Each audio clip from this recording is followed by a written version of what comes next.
All right. Welcome everyone to this webinar. Very happy to see you all on. And I will start by just letting you know a little bit about the campaign. We're really excited to have you. My name is Hulda Fahmy with Jubilee Campaign and Set My People Free. And on this call, we also have Dr. Christine, who's co-chair of the Earth Summit Global Campaign to repeal the death penalty for apostasy and blasphemy.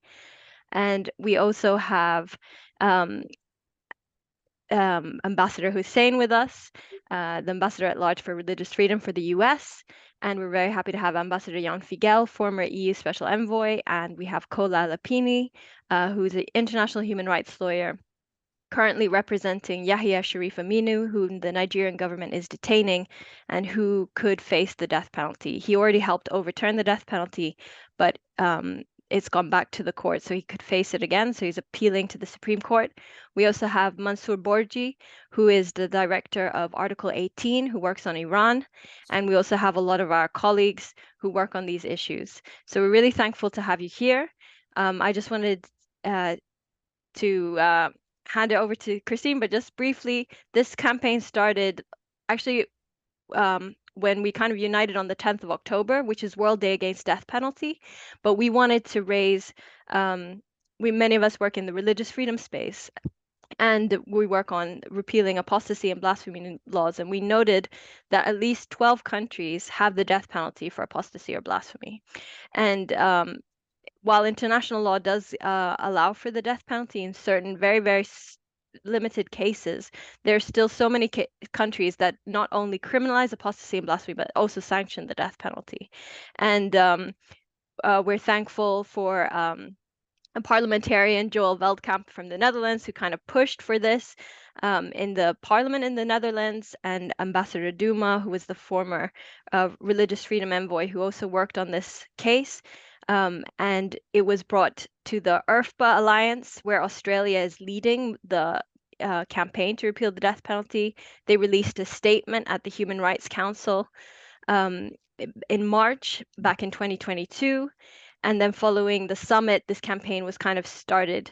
And we're so thankful that Ambassador Hussain has also continued the continue the work with this. He was actually there for our first Earth Summit event on this topic, and he also was there for our Hill briefing, and he's very committed to the repeal of apostasy and blasphemy laws and for the rights of everyone to exercise the freedom of thought, conscience, religion, and belief. So we're so thankful to have so many of you here who've played a key role, and also all the people behind the scenes and those who signed the charter that we shared during the summit, and which my colleague Sydney really worked to prepare and to distribute. But we'll share that more later. I'll hand it over to Christine. Thank you very much.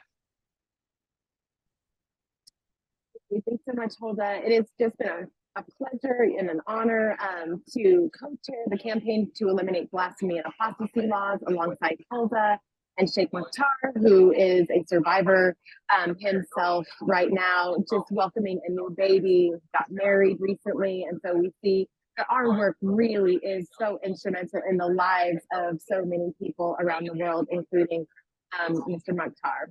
So today I have the distinct honor and pleasure of welcoming you to this webinar where we're focusing on the United Nations Resolution for Human Dignity, which we feel like plays a key role in the convergence of the work here at the campaign to eliminate blasphemy and apostasy laws.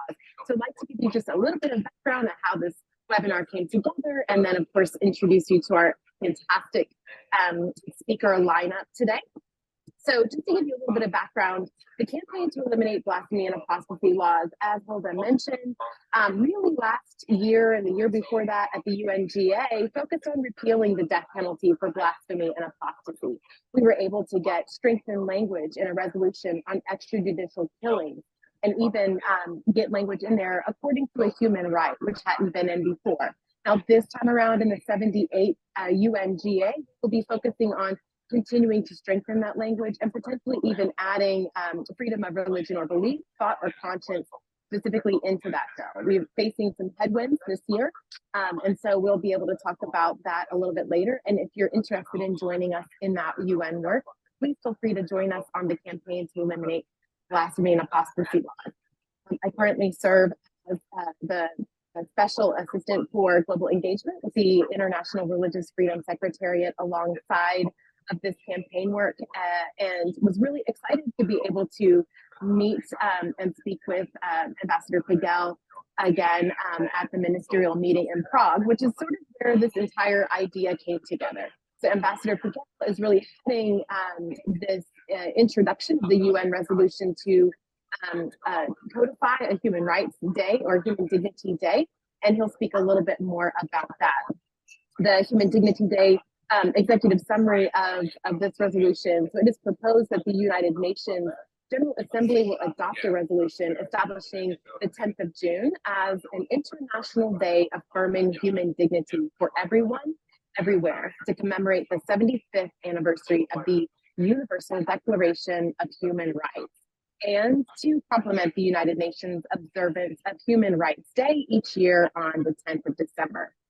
Again, the purpose of the resolution and designation of Human Dignity Day is to affirm and reiterate the fundamental importance of human rights and to emphasize that equal human dignity of everyone everywhere is a foundational principle of human rights, and that every person is of value and is worthy of respect. And of course, it is a key pillar and something that I know Ambassador at large for religious freedom under the State Department, Rashad Hussain, also supports. So I would be remiss if I didn't also mention that Ambassador Hussain and I hail from the same town of Plano, Texas, where I'm coming to you today. So just a little background before Ambassador Hussain speaks. Of course, he is the ambassador at large of international religious freedom. He serves as principal advisor to the secretary and advisor to the president of the United States on religious freedom, conditions, and policy. He leads the department's efforts to monitor religious freedom abuses, persecution, and discrimination worldwide. He also oversees policies and programs to address these abuses, these concerns, and works to build diverse and dynamic partnerships, of course, with the broadest range of civil society, including our campaign to eliminate blasphemy and apostasy, with equitable and meaningful inclusion of faith actors globally. Prior to this appointment, Ambassador Hussain was the director of the National Security Council's Partnership of Global Engagement Directorate. From 2015 to 2021, he served as senior counsel to the Department of Justice National Security Division. President Obama appointed Hussain to serve as his special envoy to the Organization of Islamic Cooperation, or the OIC, and U.S. Special Envoy for Strategic Counterterrorism Communications and Deputy Associate White House Counsel. And as you'll note, our campaign to eliminate blasphemy and apostasy laws has called on the continuing 11 Organization of Islamic Countries to repeal the death penalty for blasphemy and apostasy. And I am so honored to welcome you once again, sir. So take it away. Thank you so much, Christine. Good to see you. Thank you so much for all the work that you do, and great to hear that you are in Plano. I still consider it home in many ways. A lot of family there, and was just there for a few days over the holidays. So thank you again, and thank you to all of you who are joining us. It's really an honor to share this time with so many distinguished scholars and leaders, and I'm looking forward to sharing more information about what we're doing as an office, as a government, to protect religious freedom, and also to learn from all of you and to strategize on what we can be doing better. I'm especially pleased to share this virtual stage with Kola Alapinni, who I had the chance to spend some time with last week, again, after seeing him at previous ministerials. He was awarded the International Religious Freedom Award by Secretary Blinken for his really incredible work that he has been doing defending those charged with violating blasphemy laws. So appreciate again all of your efforts, and honored to spend some more time with you. This work is really important to me. In many ways, it's been formative for my entire career. The first assignment that I had when I came in to the international diplomatic world was on combating apostasy and blasphemy laws. You may remember that for many years, the OIC had led a resolution at the UN on defamation of religions. And back in 2010, when I came into the position of Special Envoy of the OIC, we worked with OIC countries, really one by one, to move from that approach, which sanctioned blasphemy laws, it supported criminalization of speech, to an approach that was designed to address the underlying causes of intolerance and discrimination, to improve educational efforts, without going down the path of criminalization of speech and supporting blasphemy laws. And we were able to get to the Istanbul Process Resolution 1618. And there's a lot of work to be done to make sure that we maintain that resolution as it's passed every year, and to make sure we're carrying out the spirit of it and to re-energize it. So looking forward to continuing to work with you on that process as well. Blasphemy laws, those laws that criminalize free expression, such as the ones that Kola is fighting against in Nigeria, are amongst the oldest and most common tools for repressing the freedom of religion or belief across the world. People in more than 95 countries live under governments that criminalize the expression of ideas that are deemed to be insulting to mainstream religion, religious symbols, religious adherents, leaders, institutions, or other entities or institutions or figures that are considered sacred. In many cases, what's written in the law is actually only the beginning of the problem, because officials and members of society often use the continued existence and enforcement of laws criminalizing blasphemy, apostasy, conversion, proselytization to suppress peaceful dissent and silence the voices of religious minorities. Often such laws are then formulated and then language is used that is vague or broad, allowing for arbitrary or inconsistent enforcement that targets specific beliefs or ethnic groups. And often blasphemy laws serve as a pretext for violence, including mob violence in some cases against people on the basis of their religion or their ethnicity. So even we've observed that the most linguistically precise and carefully applied laws against blasphemy or apostasy can run counter to the notion of religious freedom. And that's because freedom of religion or belief and freedom of expression are not at odds. They are not merely important as rights taken separately. These two fundamental freedoms actually strengthen one another, and limitations on one invariably lead to repression of the other. On the face of it, my words may seem counterintuitive, especially when there are laws protecting religious ideas from being mocked, insulted, or disavowed. However, freedom of religion or belief is not about the ideas, objects, or symbols themselves. The freedom is about individuals and protecting their rights and protecting protection of and respect of freedom of religion or belief stems from and serves to protect, quote, the inherent dignity of all members of the human family, as the UN Declaration of Human Rights so eloquently states. Article 18 of the Declaration, as you know, speaks directly to the freedom of religion or belief and has been the heart of the movement for international religious freedom for 75 years and counting. It says, quote, everyone has the right to freedom of thought, conscience, and religion. This right includes freedom to change one's religion or belief, and freedom alone, either alone or in community with others, and in public or private, to manifest one's religion or belief in teaching, practice, worship, and observance, end quote. Freedom of religion or belief at its core is not about protecting religious ideas from criticism or insult. It is about protecting the individual's right to believe and practice by themselves or with like-minded community. That includes the freedom not to believe in any religious worldview at all. It includes the freedom to grow, learn, and change as each of us does throughout our own lives. Whether that growth brings us deeper into engagement with the religious tradition which we're born in, or takes us in different directions our ancestors might not have contemplated, the freedom we fight for is one that dignifies this human capacity for growth, this inherent human nature that unites all of us. And of course, none of this is possible when we sacrifice freedom of expression through laws that restrict discussion of ideas. When we give in to the temptation to censor speech that often offends religious belief, we stop seeing the inherent human dignity of others and instead idolize something else. And it's really important to note, of course, that there are times when speech is offensive and even hateful and provocative. And it's important to note that when it's necessary, we must stand up and condemn such speech and counter that speech with better speech. But what we have to be very careful about is going down a path in which we criminalize that speech, because that can be used in ways that actually negatively impact religious minorities and others in society.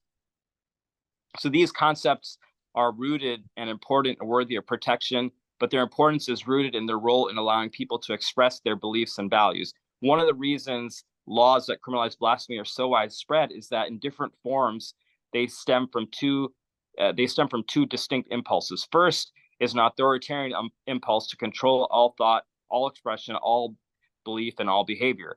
When we say that respect for human rights is vital to the global competition between democracy and autocracy, it is this kind of abuse that we recognize. But on the other hand, there are laws that restrict freedom and free expression in some countries that value democracy, recognize their diversity, and seek to create a space for respect and coexistence. In those cases, there's a false premise that the freedom of religion or belief and the freedom of expression are at odds with one another, that to protect one requires limiting the other. And that historic concept has proven not to be true. It's important to recognize that both of these freedoms complement one another, and we have to protect one in order to make sure that we're protecting the other, while at the same time recognizing, of course, that there are times when that freedom of expression can be used to condemn speech that is disrespectful and even discriminatory and provocative, and in some cases can incite people in ways that ultimately lead to violence. So I believe that limiting freedom of expression increases resentment and discontent and decreases both societal and political stability. Robust support for free expression strengthens democracy and strengthens the freedom of religion and belief of everyone living in diverse societies. Protecting such freedoms may not always, of course, be comfortable. It may not always be easy, but it is the right thing to do, and it is just. And acknowledging human dignity means acknowledging our capacity to do what is hard, uncomfortable, just, and right. So we look forward to working with all of you to strike the right balance, to make sure that we're doing everything that we can to protect this expression. My own training is, as you all may know, is in the law, and I've been working in my time in government, of course, to uphold our Constitution in the United States, of which one of the most important principles is freedom of expression, the First Amendment. At the same time, we also acknowledge, as I mentioned earlier, that there are times when that freedom can be used in ways that can be disrespectful, discriminatory, and so we must do everything that we can to make sure that when such speech occurs, that we condemn it and bring forth alternative speech. And then, of course, when that speech crosses the line and meets that threshold where it becomes illegal, or there are forms of expression which become illegal, and of course there's a high threshold in our system, then of course we have laws, criminal laws, to deal with those situations as well. But it is important that we note that there is a certain threshold to meet those that have been articulated by courts here in the United States, and so we're always available to have those discussions as a part of our trainings that we do around the world. We aspire to make sure that those distinctions are understood, and that we're doing everything that we can, even in difficult circumstances, to protect freedom of expression and the rights of all people and the security and safety of all people as well. So thank you very much.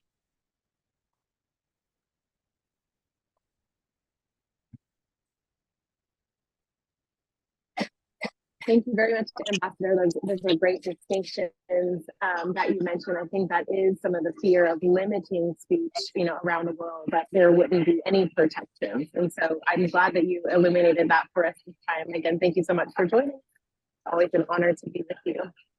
We're going to transition now.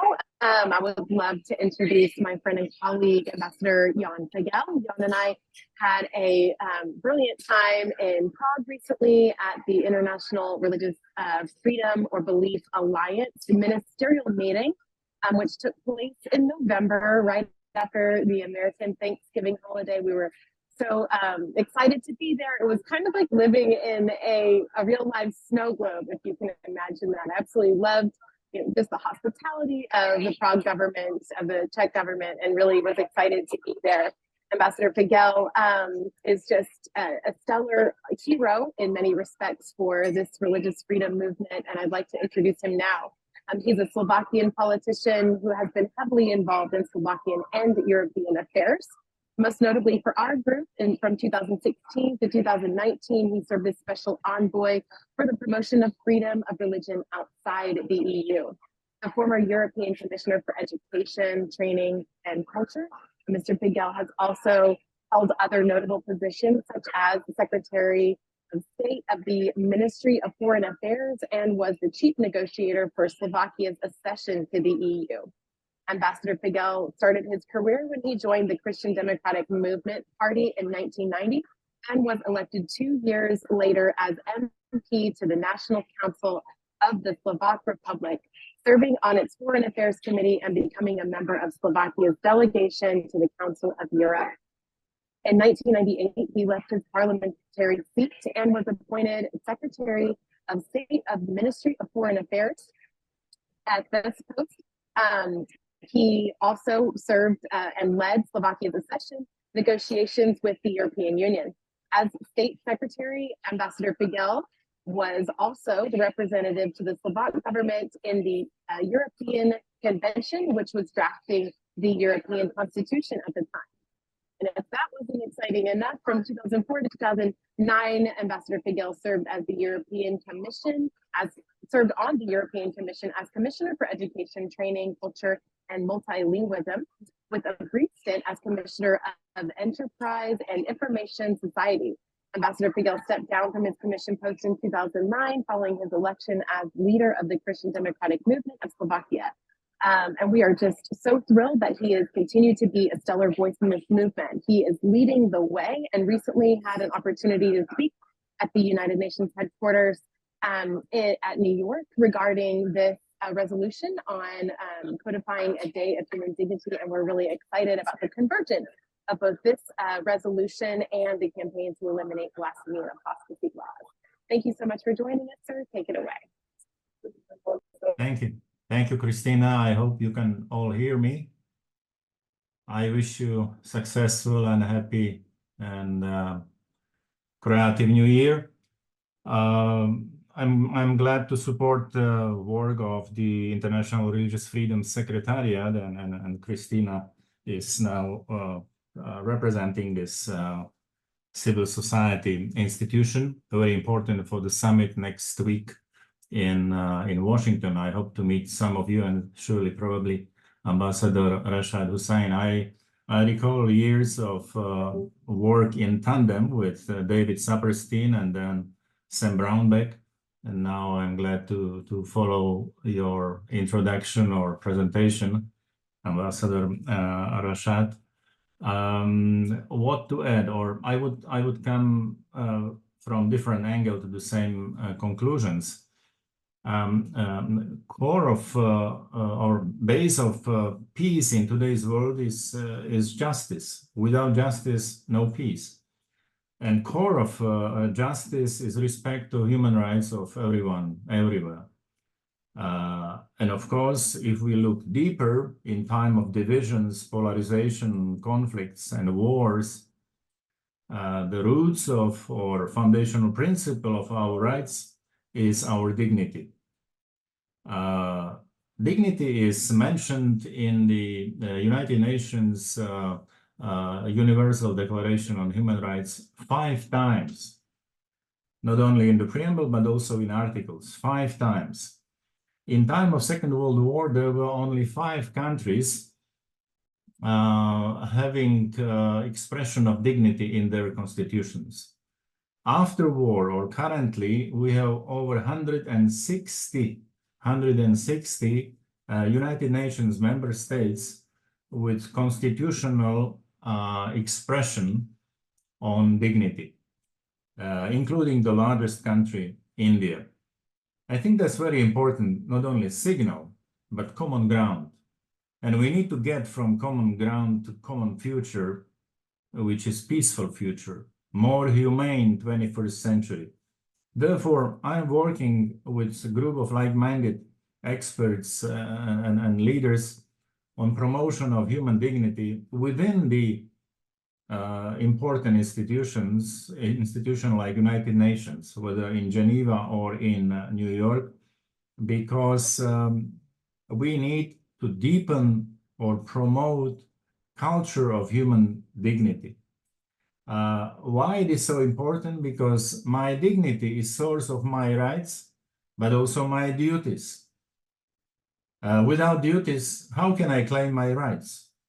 Freedom without responsibility is not sustainable. It's even self-destructive. These are two sides of one coin. A valid coin has two sides. And I mention it because in nowadays mentality, or in the last decades, new generations have been grown in mentality of one-sided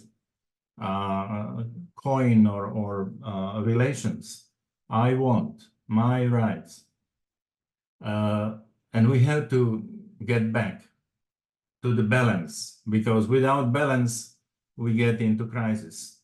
Ambassador Rashad Hussain spoke about balance, rebalancing. And this is precisely ethical balance we need to reconfirm. And therefore, 5 years ago, at the 70th anniversary of the United Nations Declaration on Human Rights, we have initiated this declaration on human dignity for everyone, everywhere, with the title or subtitle, the Punta del Este, because it was signed in the most eastern part of Uruguay, which is Western hemicycle. And this connection between East and West is expression for universality and globality of this quest for human dignity for all, everywhere, for everyone, everywhere. More than 700 signatories are under this declaration. It followed by several important, nice, inspirational publications like this Points of Light, very nice table book with quotes on human dignity, and also textbooks on human dignity in international relations. Just to share, sorry, maybe here, yeah. So it's not a presentation of all important messages, but why I say, because after 5 years, we got closer to what Christina asked me to speak about a bit, initiative to table and to adopt United Nations General Assembly potential resolution on Human Dignity Day. We need to educate, to promote, to spread awareness about more balanced approach to human rights and human duties. If we look into the Universal Declaration, there are 30 articles, many rights, various rights, important rights. And these many rights include also two very humble duties in terms of text or length of expression. It's in Article 1 and in Article 29. The first one speaks about duty to behave in the spirit of brotherhood to one another. And at the end, there is duty to fulfill obligations or duties towards a community in which we live in. So these two, towards the other and towards the community duties, rebalance the whole set of other articles or all human rights. I say it as former EU Special Envoy for freedom of regional belief, in this tandem with US Ambassador at Large, because there is a very deep and strong connection between freedom of religion or belief and human dignity. Because FORB, as we say in abbreviation, is expression of freedom of thought, freedom of conscience, and freedom of religion. And this is the most deep or deepest expression of human freedom, personal freedom. And this deep human freedom is related to human conviction, belief.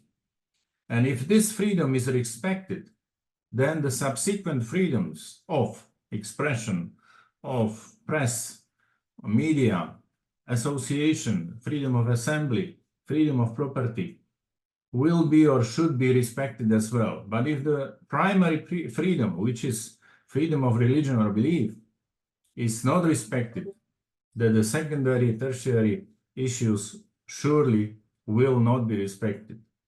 And therefore, I think that we need to raise this awareness to promote education on importance and principality of human dignity of everyone everywhere. And I hope that we, with support of like-minded countries, we may get this resolution this year, 2024, tabled and then adopted as a great contribution and recommitment to the 75th anniversary of the Universal Declaration of Human Rights. So thank you very much for this opportunity. I hope it will be a continuous, not only dialogue, but movement for more humane 21st century. Thank you.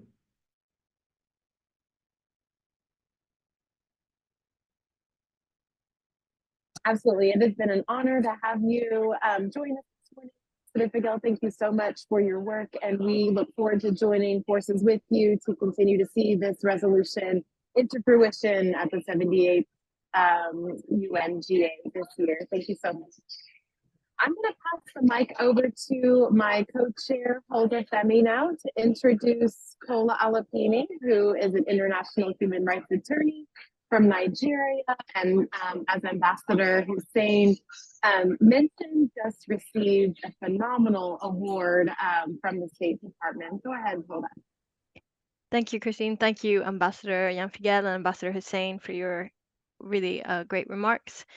So, I mean, the reason we're here is because people are living their lives, and they are being targeted by these laws, and their dignity is being violated. And one of the people who has had their dignity violated is Yahya Sharif Aminu. And I know also Kola shared during the Human Rights Council last year about the case of Deborah Emmanuel. Nigeria is one of the countries with the death penalty, even if it's a secular state. And in 12 northern states, it has the death penalty. And this, not only can people be sentenced to death, but also people are executed outside of the extrajudicially executed, and creates a lot of problems. So we want to hear from Kola about the situation in Nigeria, also about the case that you're representing. But what does it mean for human dignity to I mean, how do you see the role of these anti-blasphemy laws and the death penalty for anti-blasphemy laws in getting justice for victims of violence because of them exercising their religion and belief? Thank you very much, Hulda and Christine. Thank you, Ambassador Hussain. It was nice seeing you and receiving the award from the State Department. Thank you very much. We didn't see that coming, but we welcome it all the same. And thank you, my good friends on the panel, those who I have met before, those who I haven't met. I hope I meet you very soon. You talked about the indignity suffered by people who have been put up for blasphemy. I also would like to add that some people actually suffer indignity even if they've not committed any blasphemous accounts. You'll remember the case of Rhoda Jatau. What did Rhoda Jatau do? She's a housewife in Borji State. It's close to Plateau, where the killings took place on Christmas Day. She's a mother of 5. And she tweeted that the murderers of Deborah Samuel Yakubu had been literally set free by the court. What happened was let me contrast what happened between Yahya Aminu Sharif's case and Omar Farouk Bashir, the minor that was sentenced to 10 years imprisonment. Thankfully, we got that quashed. What happened between them and what happened with Roda Jatao's murderers? When Yahya Aminu Sharif was arrested and Omar Farouk, a fatwa was literally passed by the Northern Muslim ulama in Northern Nigeria and Kano, saying that no Muslim lawyer should come out to represent either of them. And if they did, they were not true Muslims.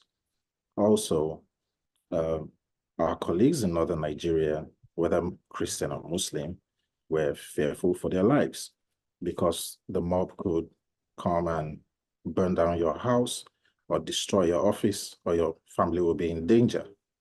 And we have proof of this.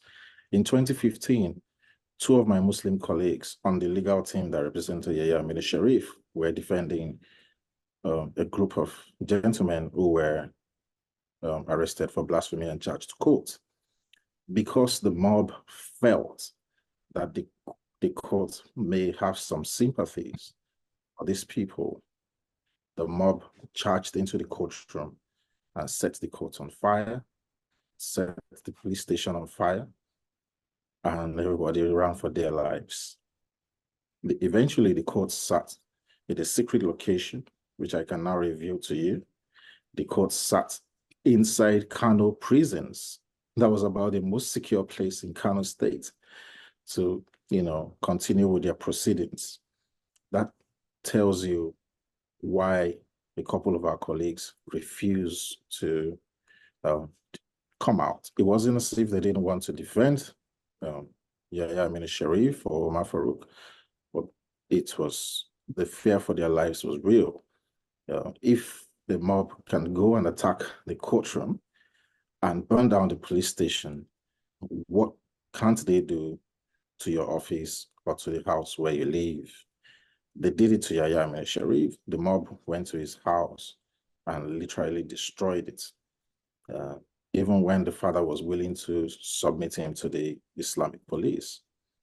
So when Deborah Samuel Yakubu was attacked by our friends, our classmates, our colleagues, and a few other unscrupulous elements, the security also ran away. They were initially trying to protect her, but they were overwhelmed.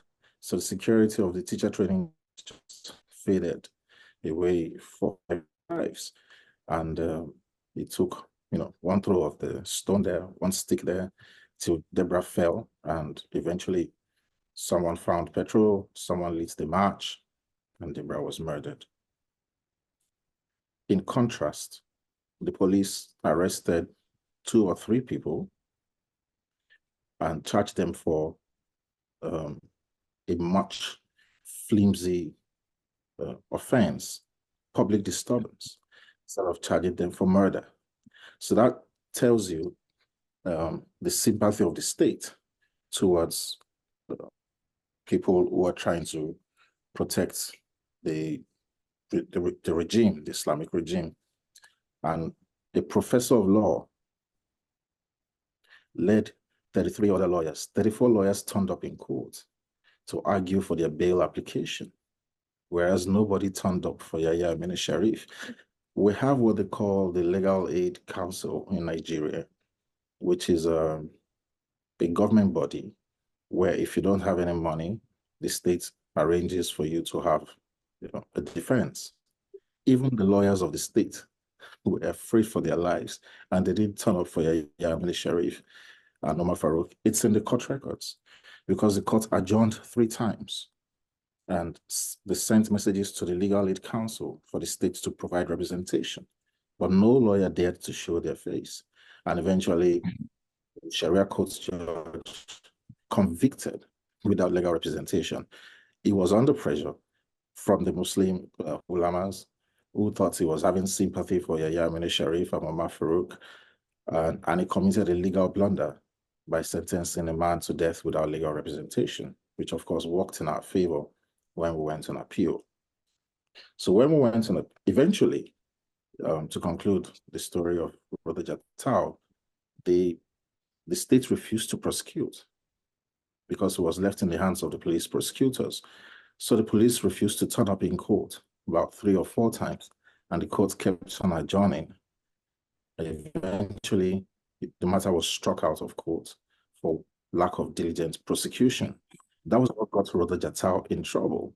So this housewife of 5 children in Borji State, she's not a lawyer, she's not a journalist, she's not very learned, you know, just minimum education, maybe primary or secondary school, got outraged by what was happening about 200 kilometers away in Kano State and put it on Facebook that the killers of Deborah Samuel Yakubu have been set free by the court. And Bauchi State arrested her for public disturbance, statements capable of, you know, inciting the public. She was put in police detention, eventually sent to prison, not by the courts. No, it wasn't a prison sentence. She was just remanded pending trial, and she spent 18 months. 18 months for saying something on Facebook, saying the truth, saying that. And I just gave you those 2 scenarios to show you what happens when the state endorses what is happening and essentially protects murderers, and they clamp down on people who try to shine the torchlight on what's happening. On Yahya Aminu Sharif's case, I narrowed down to just about 4 simple topics. When we did the first appeal at the High Court, the first appeal was when the case came from the Sharia court. After the Sharia court's decision, we went to the High Court in Kano State. We filed the appeal, even though the death sentence was overturned.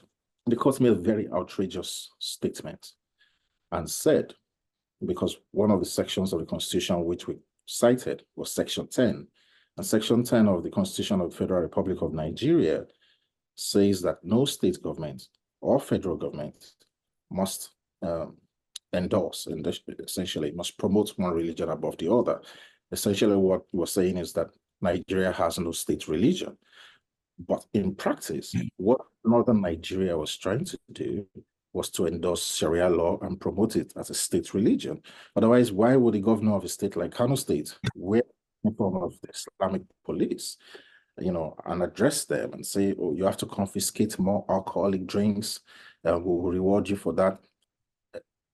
Essentially saying that the state can destroy other people's businesses because people who sell alcoholic drinks, you know, are running a business.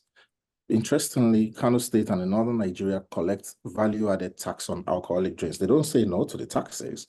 They collect it and then they destroy the drink. So we said, you know, all these violations of going on and the endorsement, the behavior of Kano State is an endorsement of the state. They're endorsing a state religion. And the judges said, oh no,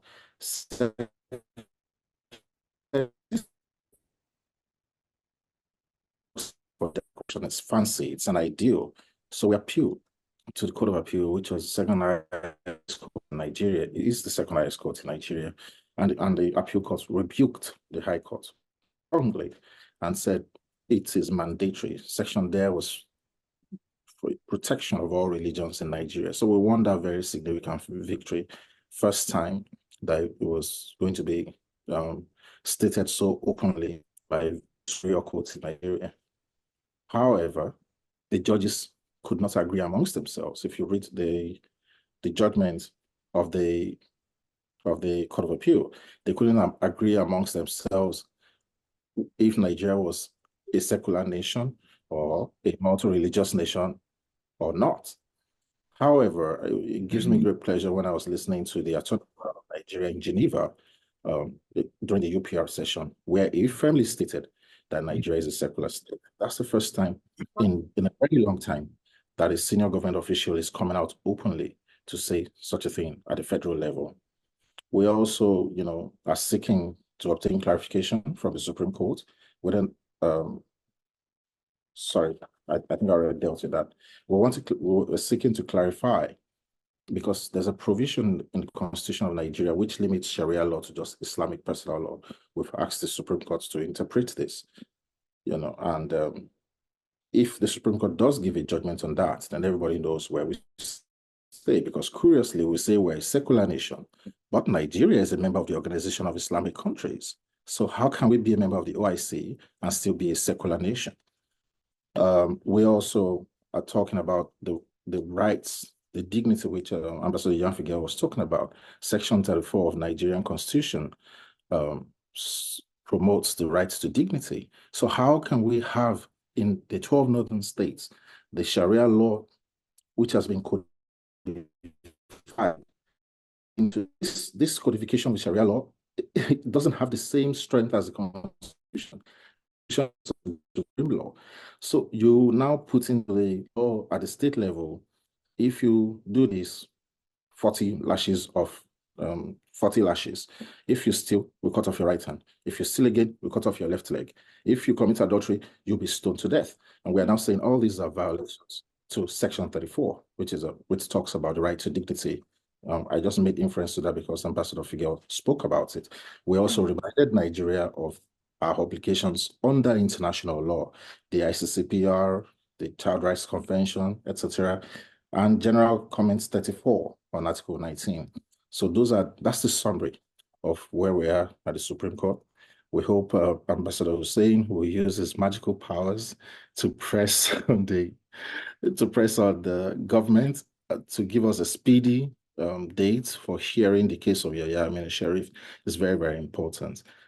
We know that, we had a very tumultuous election cycle, and the Supreme Court put an embargo on all cases to deal with election matters. And we've decided the presidential, the governor's one. I think we have just about 4 left, which will be decided this week. So probably, you may want to help us remind the Secretary of State to raise this up with our president. And this very important case is quickly heard. Thank you very much, and I hope I didn't take too much time. Thank you, Kola. It's always very insightful to listen to you and to hear about the situation, and also to hear about the legal situation, and also what an important job you're doing as a human rights defender for those affected by blasphemy laws. And also, we need to understand the context to know how we can help in these situations. So thank you for all the work that you're doing, and we hope that the Supreme Court will really look at the case and do exercise apply the Constitution as it should be. One country that does not have a constitution that you can fully rely on is the Islamic Republic of Iran, and we've been following the news, we've heard about the protests, but it kind of goes up and down. But we want to hear from Mansour Borji, who is dealing with this on a daily basis. Article 18 works for the rights of Christians in Iran, many of which are actually former Muslims, and so they are affected by the apostasy law, which has the death penalty sanction in Iran.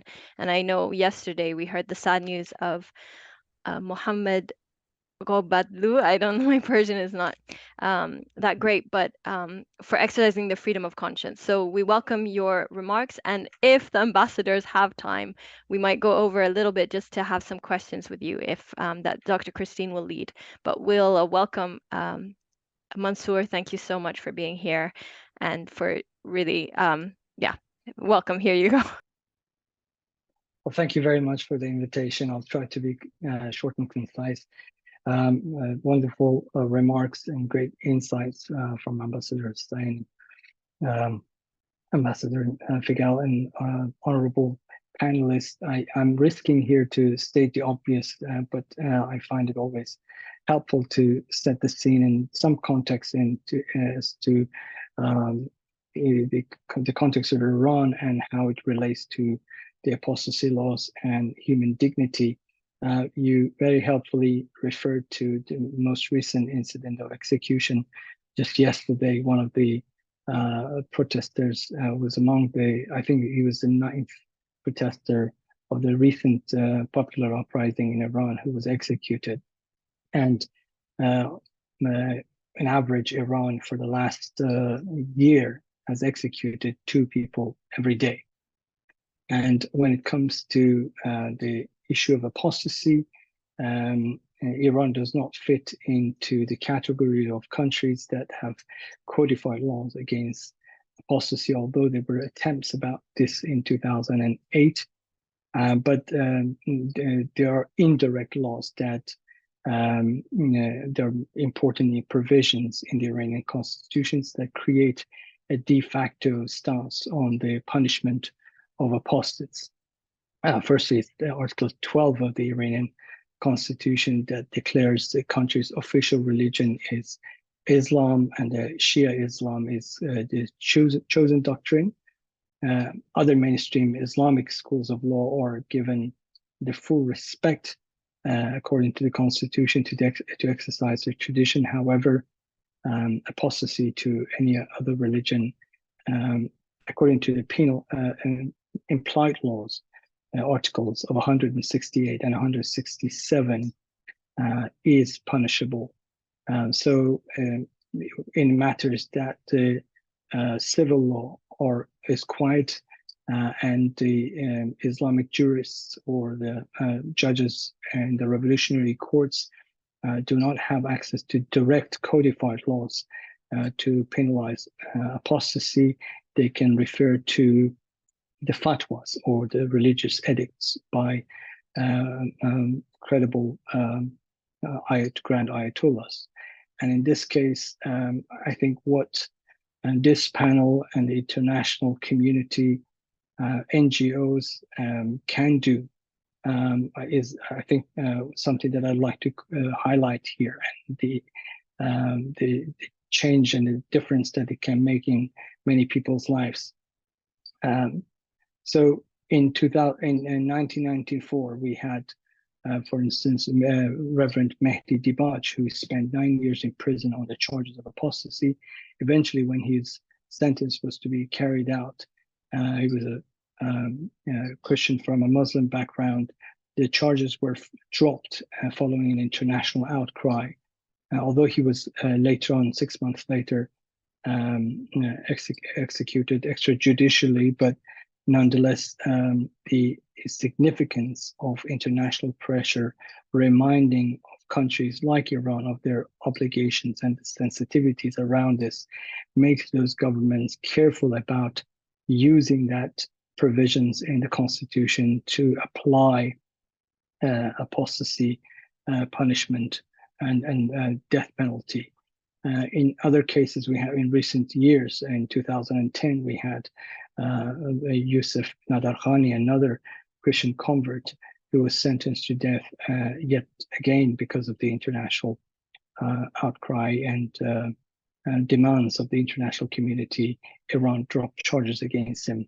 Later, of course, he was rearrested and spent more than 5 years in prison on different charges, but related to his Christian faith and activities.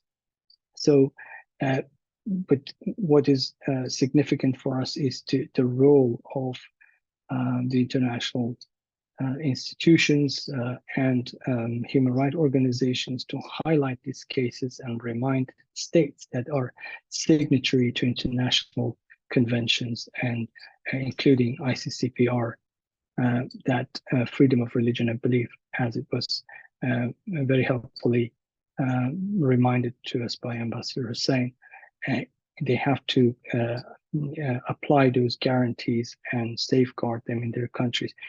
Just at the end of 2022, a judge who was appointed by the Iranian parliament to decide in an expert commission on the Islamic Penal Code, which had an article on penalizing apostasy by death,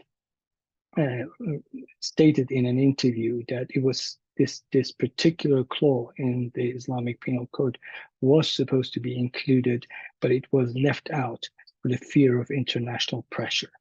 So right now, with converts constituting basically the majority of the Christian community in Iran, although unrecognized, apostasy remains a central concern. And that is not just death penalty, but of course, safeguarding of human dignity and the right to choose a religion or belief.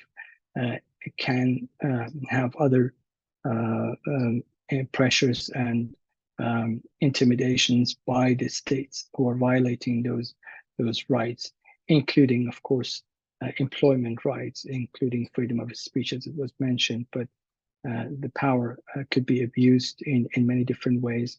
Every year we publish a report on the situation of Christians in Iran.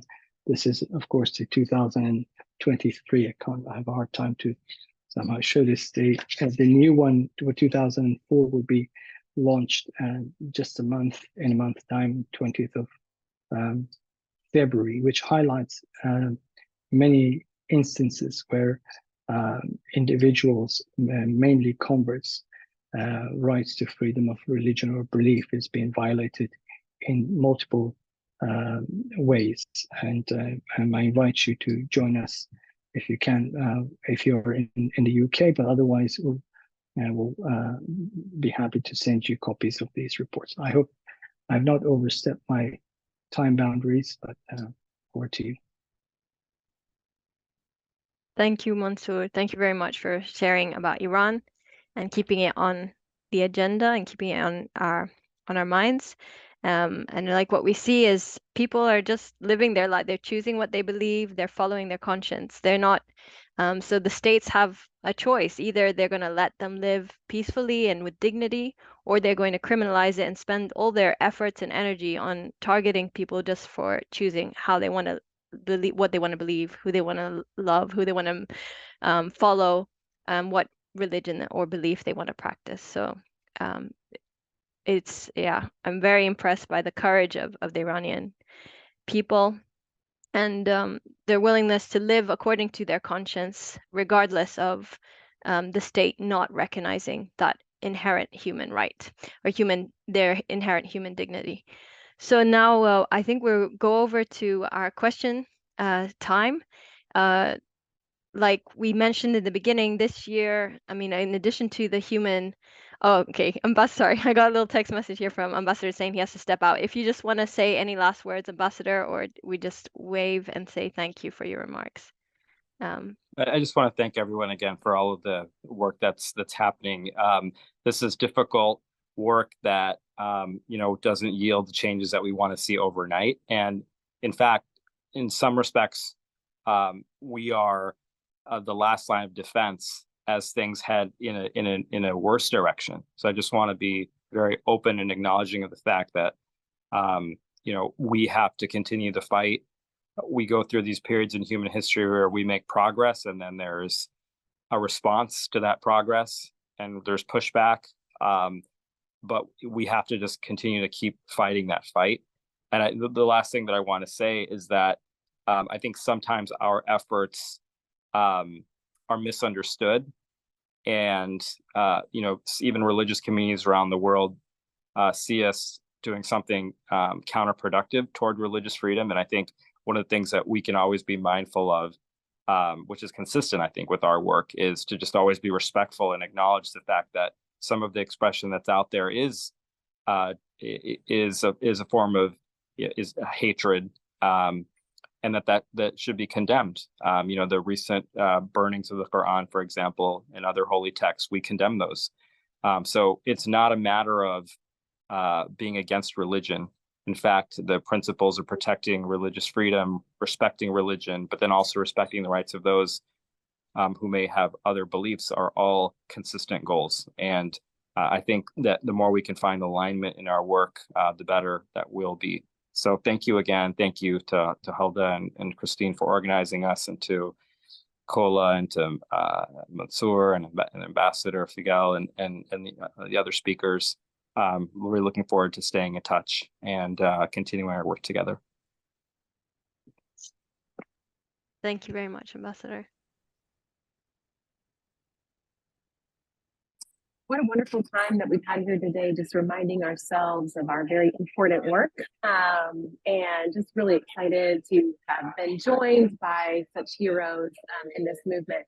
So I think because we're over time at this point, Ambassador Figel would just like to give you an opportunity to share with us as either civil society participants, NGOs, or even parliamentarians and other state officials that will be listening to this afterwards.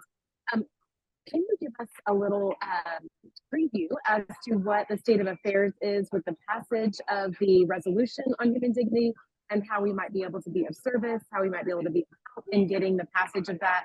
Do you feel like we are going to see the passage of the Human Dignity Day? How can we be involved?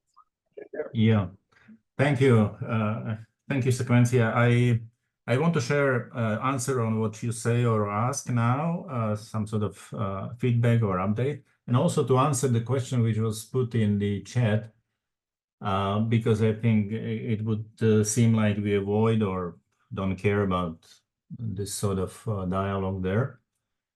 So on the Human Dignity Day resolution, just before this seminar, webinar, we had a Zoom call with several countries or diplomats from several countries on this initiative. There are countries which are already, I could say, friends of Human Dignity Day initiative.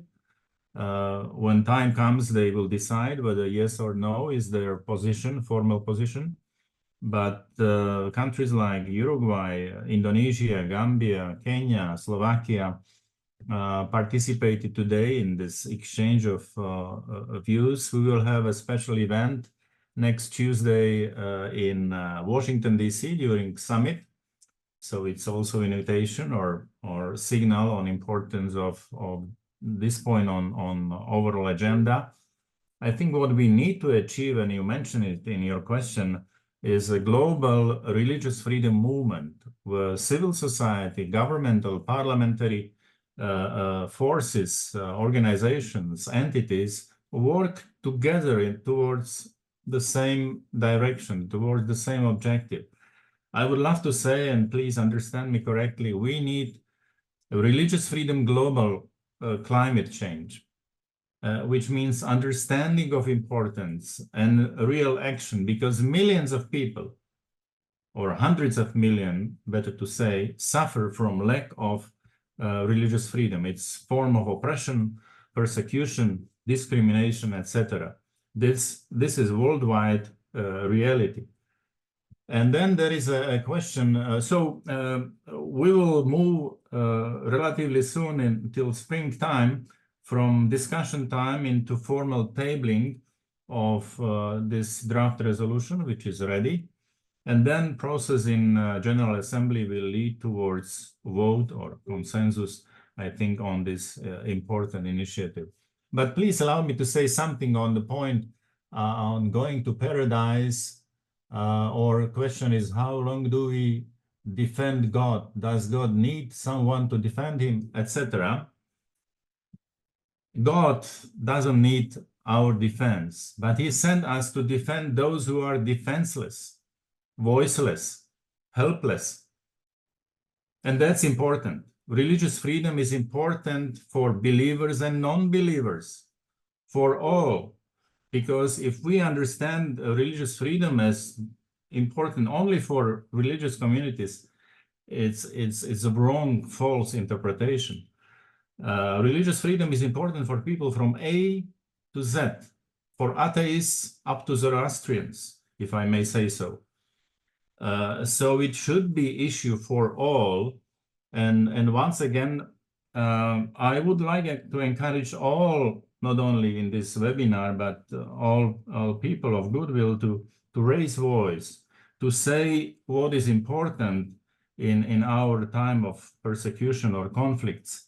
I was religious freedom special envoy, and I was able with my voice, without any weapon, without real power, to defend and to help to get out from prison to several people, including Yusuf Nadarkhani in Iran. It was in 2012, if I recall correctly, when he was sentenced to death.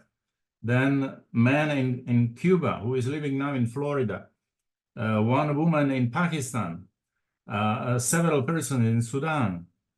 For me, it's a great confirmation. My voice matters. I can do something. And that's true for everybody. And the last message from my side today, sorry, I think it's important conclusion.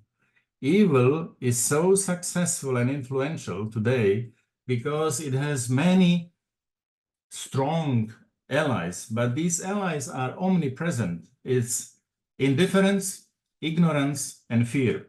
If we don't care because it's far away, it's not here, it's there. If we don't know what's going on and we don't learn, we are not interested even. And then if we are scared to do something or to say something, at least not in my name. So I encourage all of you and your circles to stand up, to be active, to be informed on what's going on, and to have courage to do something for those who are defenseless or helpless. Thank you. All the best.